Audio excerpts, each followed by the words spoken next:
Hello दोस्तों, आप सभी का मेरे YouTube channel math X Y J में स्वागत है।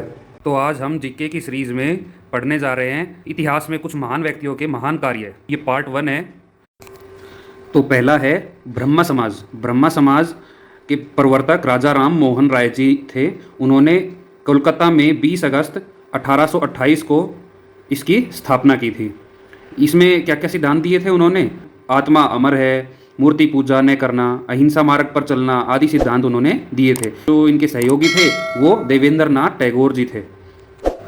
नेक्स्ट है आर्य समाज। आर्य समाज की स्थापना स्वामी दयानंद सरस्वती जी ने 10 अप्रैल 1875 में बम्बई में की थी। इसमें उन्होंने वैदिक परंपरा को अपनाने पर जोर दिया, मूर्ति पूजा बंद करवाई, अवतारवादी, बलि, अंधविश्वास, छुआछूत, जाति पाति में भेदभाव, स्त्रियों पर अत्याचार, शूद्रों की संरक्षा आदि पर पूरा जोर दिया था। नेक्स्ट है प्रार्थना समाज। प्रार्थना समाज की स्थापना आत्माराम पांडुरंग जी ने तथा महादेव गोविंद रानाडे जी ने बम्बई में 31 मार्च 1867 में की थी। अगला है दीन ए इलाही और मनसबदारी प्रथा। ये दोनों ही अकबर ने चलाई थी। दीन ए इलाही 1582 ईस्वी में चलाई थी और मनसबदारी प्रथा 1575 ईस्वी में चलाई थी। ठीक है, तो मनसबदारी का मतलब है मनसबदार तय करना। मतलब शासन में जितने भी अधिकारी और लोग काम में आते हैं उनको पद दे दिए गए थे, मतलब उनको मनसबदार बना दिया गया था। ठीक है, उनके कुछ ना कुछ पद निर्धारित कर दिए गए थे। तो इस प्रथा को क्या कहते हैं? मनसबदारी प्रथा।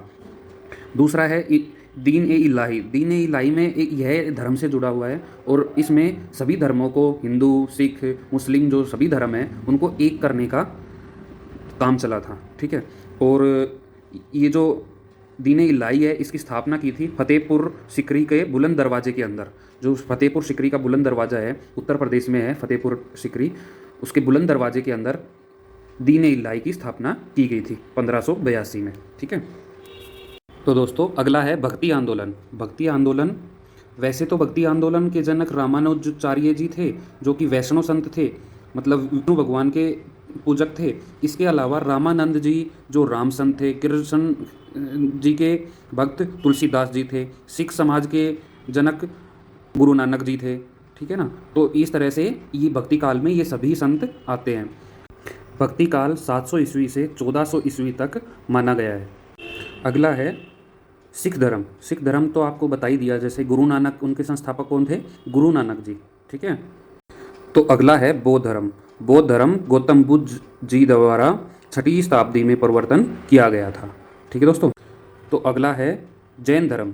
जैन धर्म स्मरण परंपरा से निकला है, मतलब इसके अंदर देवी देवताओं को याद किया जाता है, स्मरण किया जाता है। इसके प्रवर्तक 24 तीर्थ कर रहे हैं, जिसके प्रथम तीर्थकर ऋषभदेव जी थे और अंतिम 24वें तीर्थकर महावीर स्वामी जी रहे हैं। अगला है इस्लाम धर्म। इस्लाम धर्म 7वीं सदी में प्रेषित होना शुरू हुआ था। यह एक इब्राहिमी पंथ है जो एक ईश्वरीवादी धर्म है। इसके अंतिम पैगंबर मोहम्मद द्वारा ये विस्तृत हुआ था। ठीक है, जो अल्लाह के जो अंतिम पैगंबर थे मोहम्मद जी, उन्होंने इसको विस्तार में लाया था। ठीक है दोस्तों, इन्हीं को ही इसका संस्थापक माना गया है। तो अगला है पारसी धर्म के प्रवर्तक कौन थे? जूथर्स्ट। ठीक है, और शक संवत। शक संवत के संस्थापक कौन थे? जनक कौन थे? कनिष्क। ठीक है, और मौर्य वंश का संस्थापक कौन था भाई? चंद्रगुप्त मौर्य। ठीक है, चंद्रगुप्त मौर्य वंश जरूर पढ़ लेना, ये बहुत ही इंपॉर्टेंट है, इसमें से क्वेश्चन हमेशा बनते हैं। शक संवत और विक्रम संवत 2 प्रकार के संवत हैं। ठीक है, जो मेन है, विक्रम संवत 57 ईस्वी पूर्व अस्तित्व में आया था और शक संवत 78 ईस्वी में अस्तित्व में आया था। ये संवत है क्या? संवत होता है समय की धारणा का जो चीज़ काम में आती है उसे क्या कहते हैं? संवत। तो 2 प्रकार के संवत मुख्यतः होते हैं हिंदू कैलेंडर के अंदर। और पहले क्या करते थे? शासनकाल के आधार पे समय की धारणा करते थे, जैसे कि कनिष्क शासनकाल, अशोक शासनकाल। तो इस तरह शासनकाल के आधार पर समय की धारणा का पता लगाते थे, लेकिन बाद में क्या किया? संवत बना दिए गए। ठीक है, समझने के लिए, याद रखने के लिए संवत को कैलेंडर के से भी रिलेट कर सकते हैं कि इनको कैलेंडर भी कहा जाता है। ठीक है, तो दोस्तों, आपको हमारी ये वीडियो कैसी लगी? आपको कुछ क्वेश्चन समझ में आए या नहीं, याद हुए या नहीं, हमें कमेंट करके बताइएगा। और हमारी वीडियो को लाइक, शेयर एंड कमेंट तो करते ही रहिए। सब्सक्राइब भी ज़रूर कर दीजिए ताकि नई नई वीडियोज़ आप तक पहुँचती रहे। धन्यवाद। Thank you. Love you. Bye.